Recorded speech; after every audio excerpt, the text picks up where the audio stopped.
Hey everybody, here is my Hoover Twist Vac. It's a little handheld portable vacuum cleaner. It's got a great little motor on it.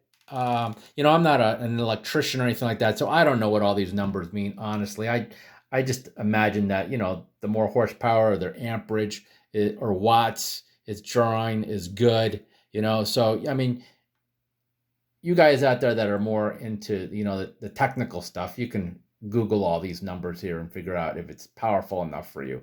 All I know is that this thing does have a good sound to it, and when I tested it out originally at the thrift store, it pulled up the dirt pretty nicely. And I'm not out there cleaning RVs for a living or something like that, so this is for my little Airbnb, one of my bedrooms. you know Basically, actually, no, it's for the stairs, so I can do the stairs.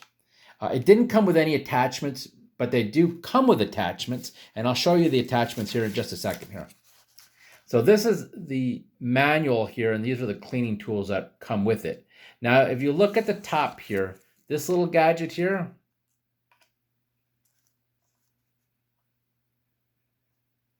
it slides on to the base here. Now, the base has been removed, so here's the base, which is kind of interesting because I've seen other similar vacuums and the hose connects in here and then it draws in that way like that. So this one's a little bit different.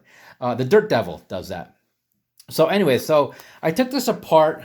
It's very simple. It's only got a few parts to it. It's got two little screws, these little screws right here, that attaches this plate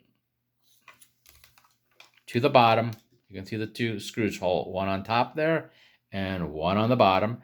And then there's a little clip that's right here, but on this one it's broken off. So I needed to pry that off with a flat tip screwdriver, and then it popped right off. So, if for some reason you get one of these at the resale store, or somebody hands it to you, gives it to you, you've acquired it somehow, and you didn't have that little clip on there, once you take these two screws off, you're going to slide a flat tip screwdriver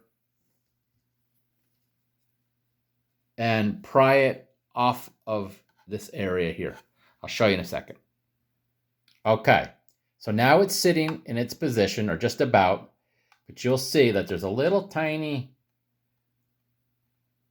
feature right there, right in the very center of the screen, right there in the very center, and you'll see where this sits in there.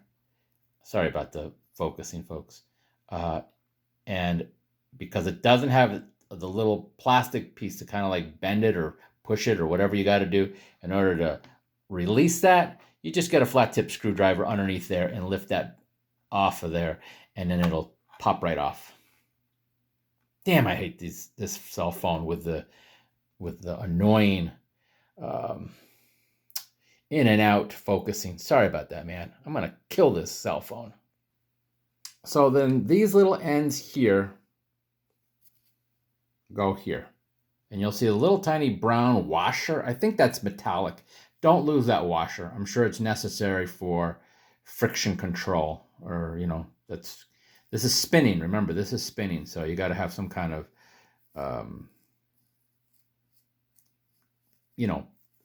gadget there to keep it from burning up or something. It's got to be able to slide on something as it's spinning. So we're going to put those on here. So when you sit this back into the vacuum cleaner, you're going to notice this has two little ears on it, and this side does not. So I'm going to figure out the proper way to sit this back in there because I did not pay attention when I pulled it out. Okay, so I got this situated in here. Now this end here and this end here are a little bit different. You can see that this one's got that little ear that sticks up, and this one is flat. Anyways, I'm gonna have to end this video, folks, because battery's about to die.